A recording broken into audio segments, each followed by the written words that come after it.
শুধু ঢাকায় ব্যাটারি চালিত রিকশা চলার অনুমতি দিয়েছেন প্রধানমন্ত্রী শেখ হাসিনা। সড়ক পরিবহন ও সেতু মন্ত্রী ওবায়দুল কাদের জানিয়েছেন, স্বল্প আয়ের মানুষের কষ্টের কথা ভেবেই এই অনুমতি দিয়েছেন প্রধানমন্ত্রী।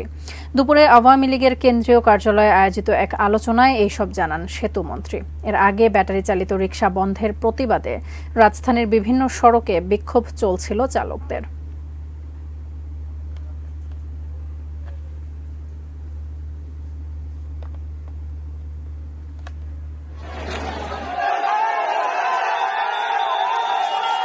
রামপুরা, বাড্ডা, কুড়িল, খিলক্ষেত ও ডেমরা এলাকায় রিকশা চালকদের বিক্ষোভ ছিল সকাল থেকেই। কর্মদিবসে এমন পরিস্থিতি রাজধানীর যানজট তীব্র করে তোলে।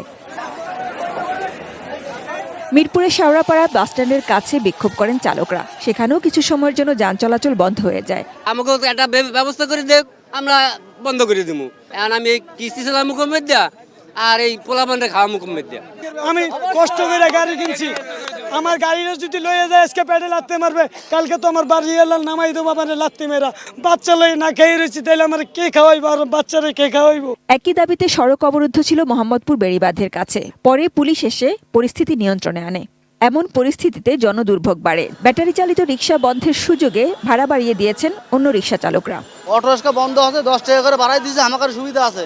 এখন দিনে 600, 700, 800 টাকা ভাড়া মারি, আর আগে মারছি 400 টাকা। 40 টাকা ভাড়া 20 টাকা হইলেও যাইতো গা। কারণ পাও রিক্সা তো আর 40 টাকা ভাড়া 20 টাকা দেবো না।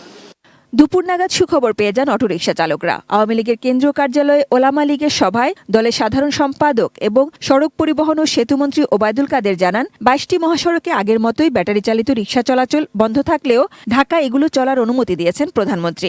বিশ্ব পরিস্থিতি, যুদ্ধ, নিষেধাজ্ঞা, পাল্টা নিষেধাজ্ঞা, যে প্রতিক্রিয়া বাংলাদেশে দ্রব্যমূল্যের উপর, জ্বালানির উপর, আজকে ডলারের উপর বিভিন্নভাবে আসছে, এইসব কথা বিবেচনা করে নেত্রী সিটি এলাকা ব্যাটারি চালিত গাড়ি বন্ধের যে নির্দেশ, সেটা পরিবর্তন করে চালু রাখা তিনি নির্দেশ। সড়কে শৃঙ্খলা আনতে রাজধানীতে ব্যাটারি চালিত রিকশা চলাচল বন্ধের সিদ্ধান্ত হয় গত 15ই মে। এর প্রতিবাদে রোববার মিরপুরে দিনভর রাস্তা আটকে বিক্ষোভ করেন চালকরা। জীবিকা আগে না জীবন আগে। সাজিদা সুইটি, এটিএন নিউজ, ঢাকা।